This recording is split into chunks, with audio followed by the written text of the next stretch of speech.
And I'm from You'll Know When You Get There, and I thought I would pop in here today to share my story of overcoming adversity.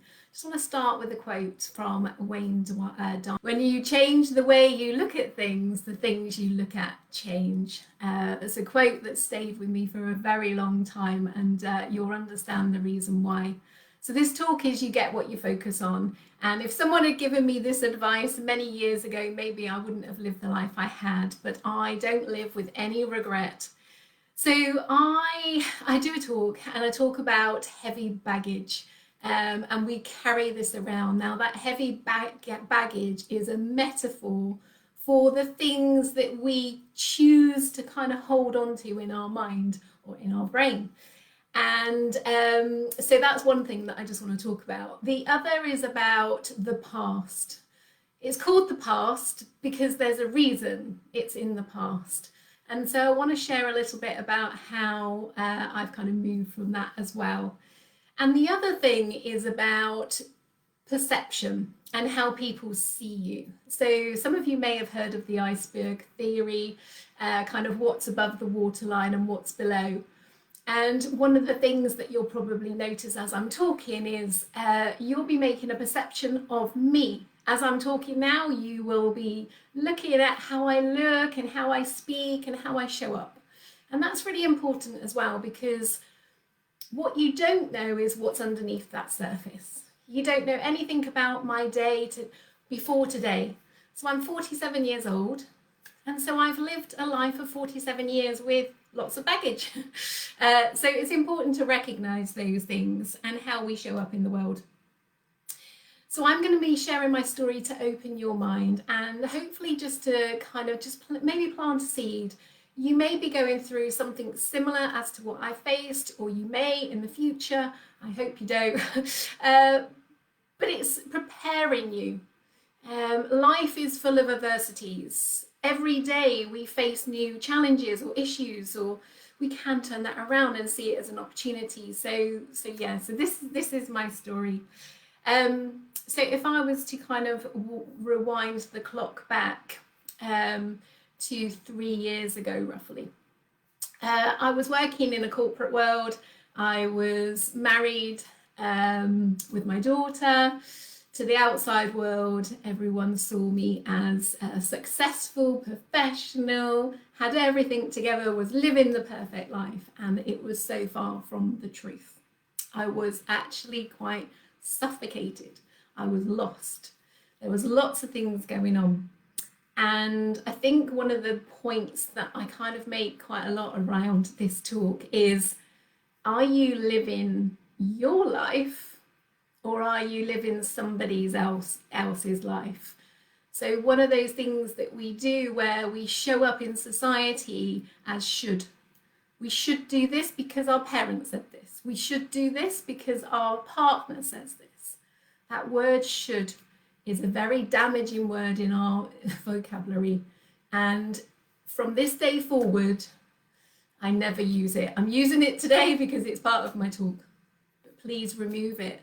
It is not helpful, and it's negative, and it's basically telling people that they did wrong. How many times have you been told you did wrong? It is suffocating. It is not good, and it's not healthy. So to the outside world, a little go track back. I showed up with a smile on my face every day. I worked in learning and development, so everyone expected that of me.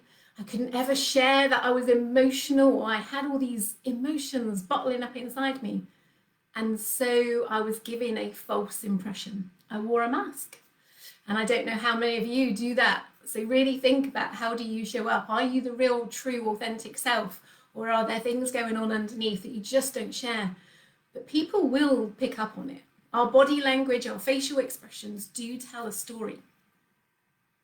So let me rewind that clock back to September 2016. I was at work, I was working at Debenhams, and this email came through to say there was a challenge called the Big Battlefield Bike Ride. It was 350 miles in 5 days. It was a cycle to do with Help for Heroes charity here. And I thought, shall I apply for it? I thought, yeah, I'm going to do it. So I literally sat there for the rest of the evening and I filled out this application form and I sent it. And I was having these like thoughts going on in my head, because even though I showed up to the world that I was, doing everything right, I had the confidence and everything else, underneath I was crushed. I had no confidence. I had no self-esteem. I didn't like me, because people kept telling me, not in my work capacity, but on the outside, some of my contacts that I had at that time were telling me I wasn't good enough and I couldn't do things. So anyway, I applied for the bike ride and just forgot about it. Kind of went home, obviously told the ex-husband, there's a clue there, that I had applied, and his response was, "What have you done? You can't cycle. You're not good enough." And I was like, oh, whatever. So I just, to be honest, just switched off from it and didn't talk about it again. So I wind the clock forward to November the 5th, 2016, bonfire. There's a special memory for me, because every time it comes up now, I think, oh my God. So I'm sat at my desk and this email lands saying, "Lorraine, congratulations, you're on the ride." My instant reaction was, oh my God, what have I done?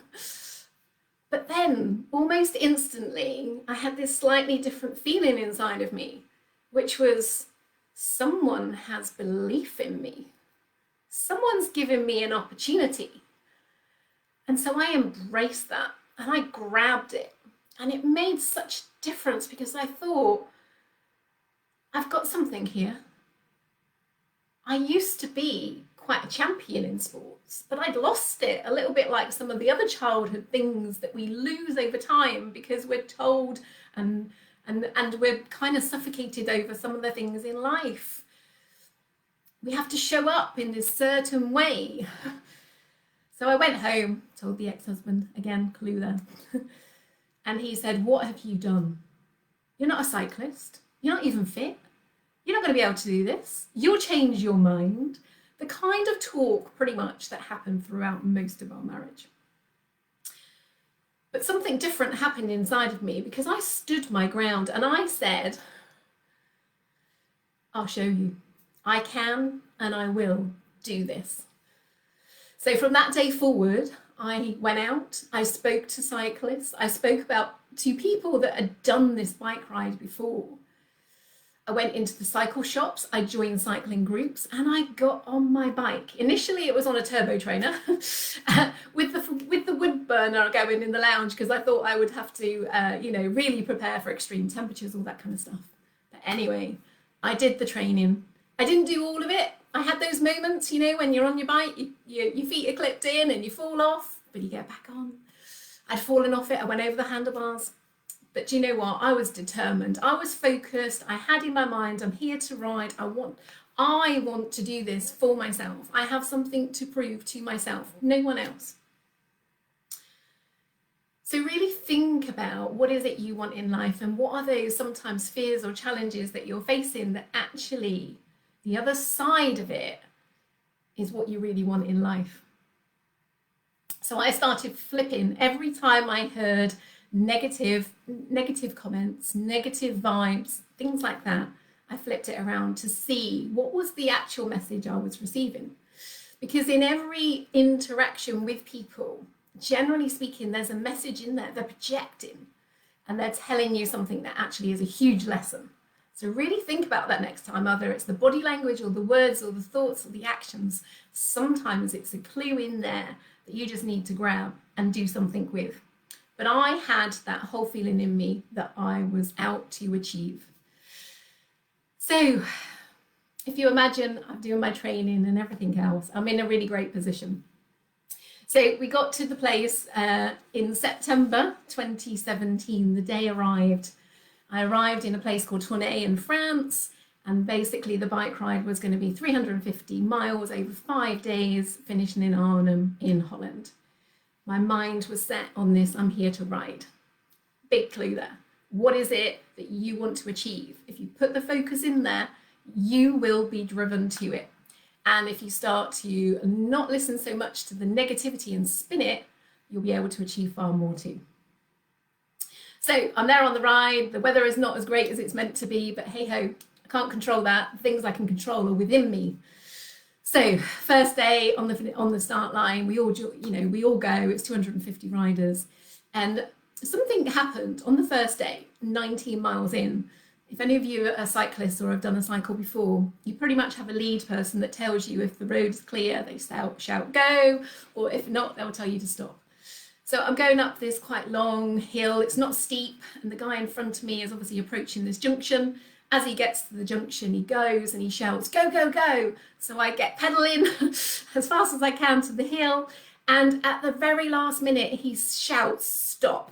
Now, my automatic reaction was to put my brakes on, forgetting my feet are clipped in, but actually it threw me over my handlebars and I broke my hand. Now, there's a choice. I could have quite easily given up. I'll just give you the other scenario. If I didn't stop, the other choice would have been to be hit by a transit van traveling at 60 miles an hour. That guy saved my life, and all I had was a broken hand. So at the next pit stop, I had it bandaged up, took some painkillers, and I carried on. The extra 60 miles that day, I carried on, and the feeling at the end of it was like, you've got this, girl. You can do this. It's just a broken hand. The other factor in it was that also on that bike ride were a load of soldiers that had lost their limbs. How could I give up? It's just a broken hand. It will mend. The power of the mind will take over. Day 4, more scenarios. I won't bore you too much, but it was painful.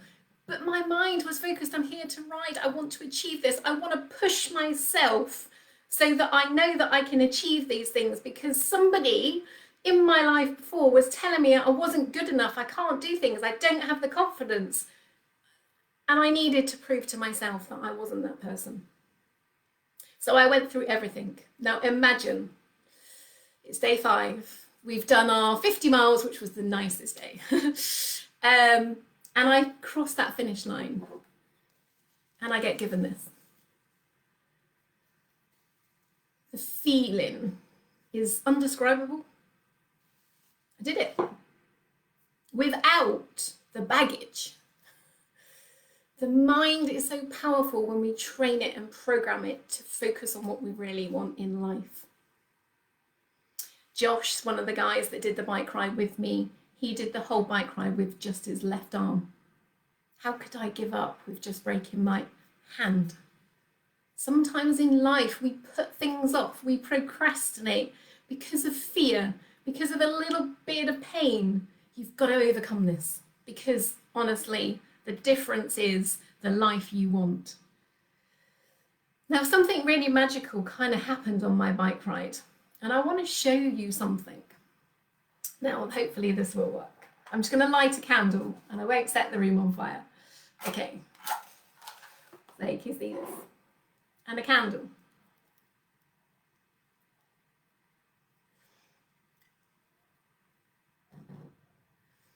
Now, hopefully you can see the flame on this candle.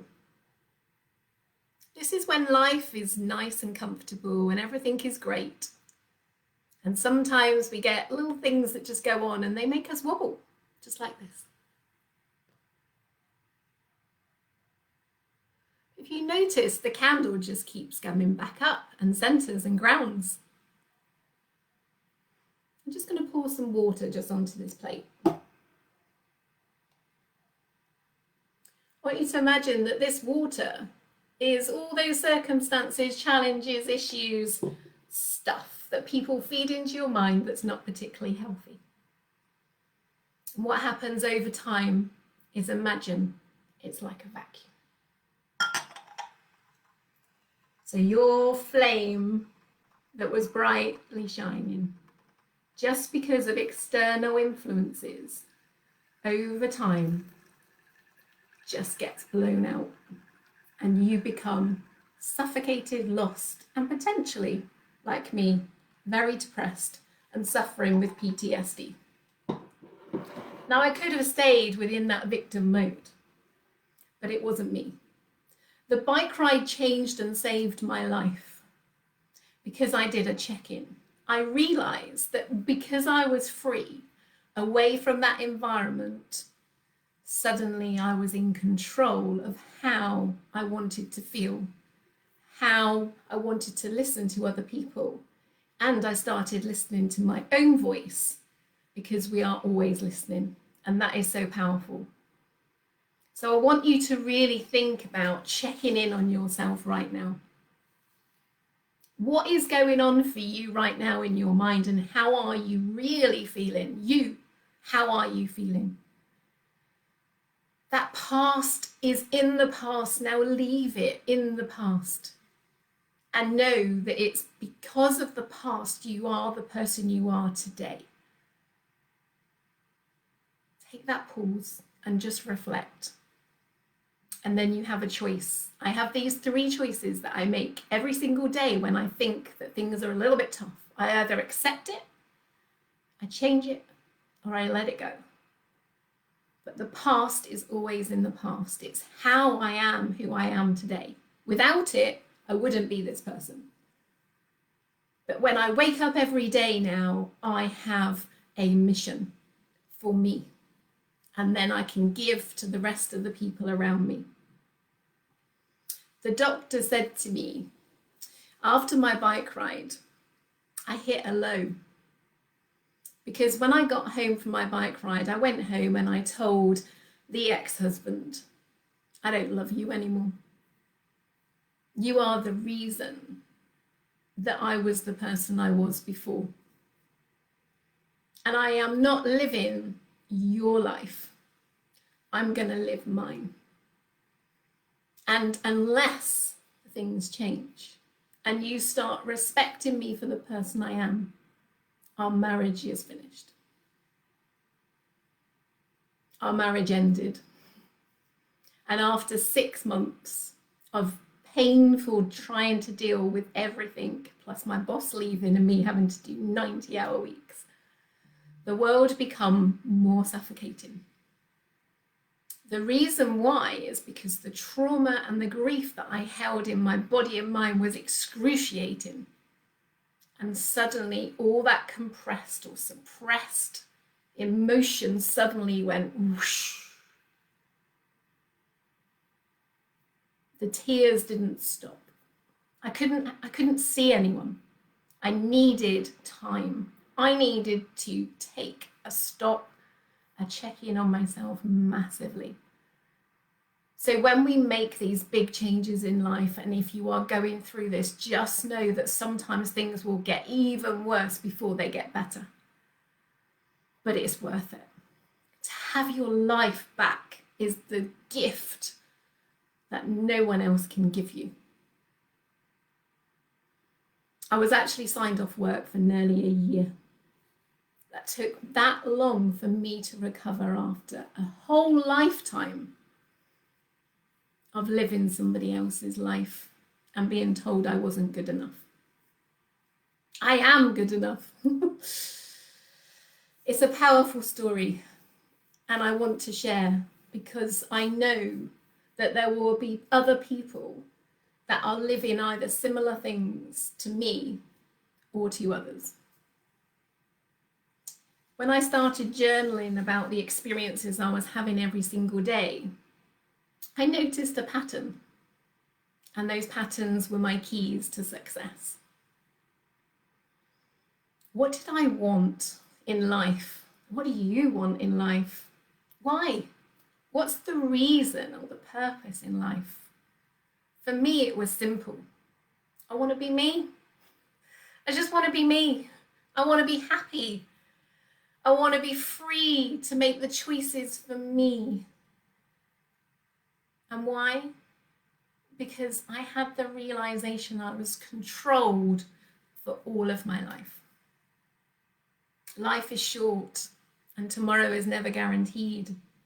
Live today like it's your last. Be playful and have fun.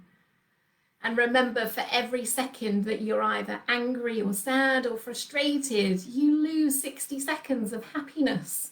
I know what I will choose every single day from now on.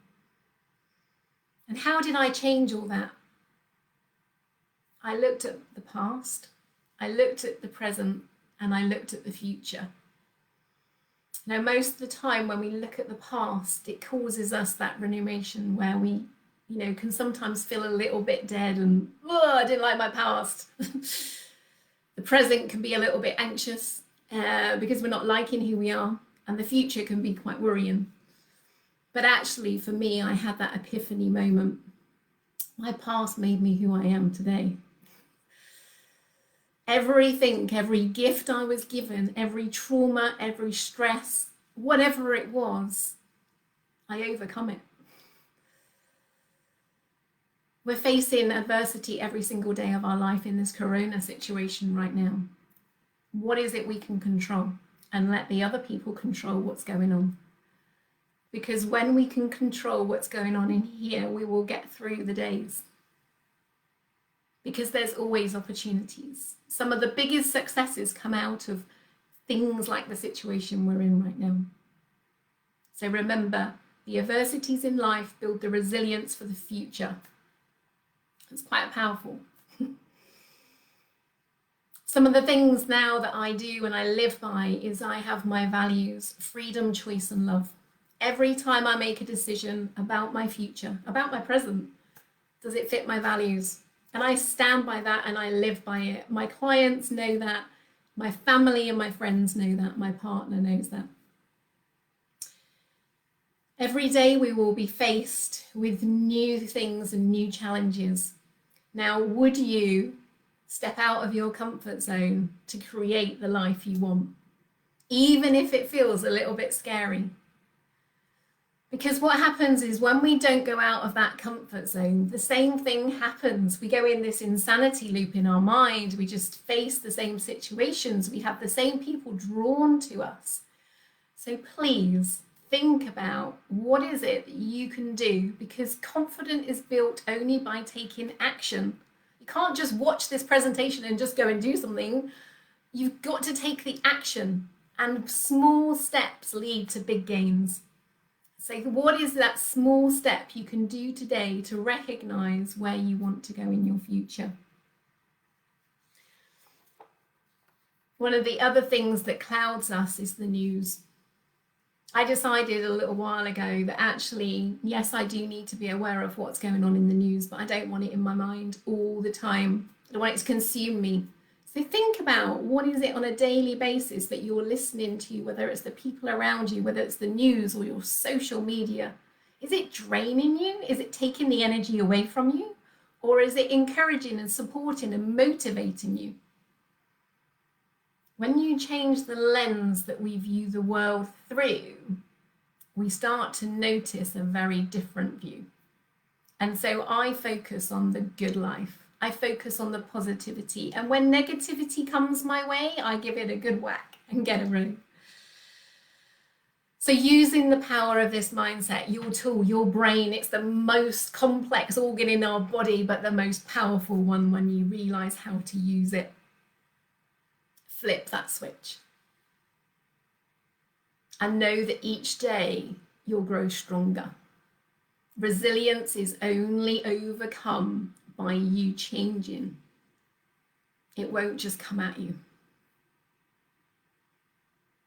I wore a t-shirt today. I'll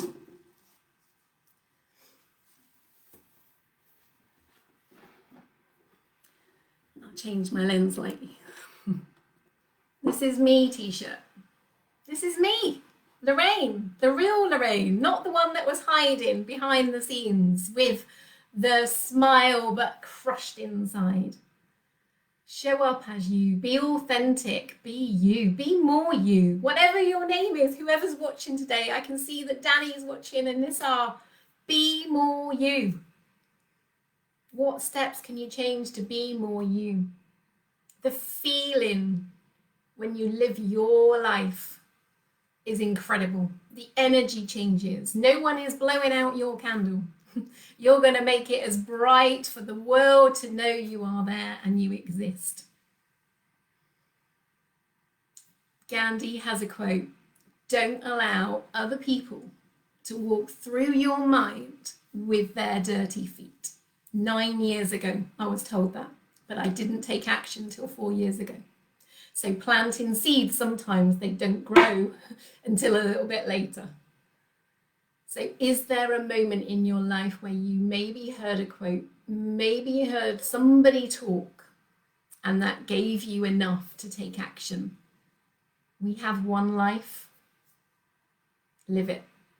And live it for you. Because when you live true to yourself, you will be surrounded by the right people. And when I say right people, they are your they're your raving fans. They are your get up and go. They bring energy to you. Your energy attracts those positive, great people, and people want what you've got. So please just take just some of these lessons. Are you living your life or someone else's? Are you allowing what other people are saying to you to be true? Is it true? Or is it their truth? Speak your truth. Remember, when we're a little child, we don't have these thoughts. We go through in life as in a dream, or we have visions and we believe we can be whatever we want to be. And then we allow our school education, our parents, our friends, our work, our whatever it be, to change us. Why? When you start peeling back that inner core of yourself and you live true to that core, life is blissful. I will never, ever live the life I did for anyone.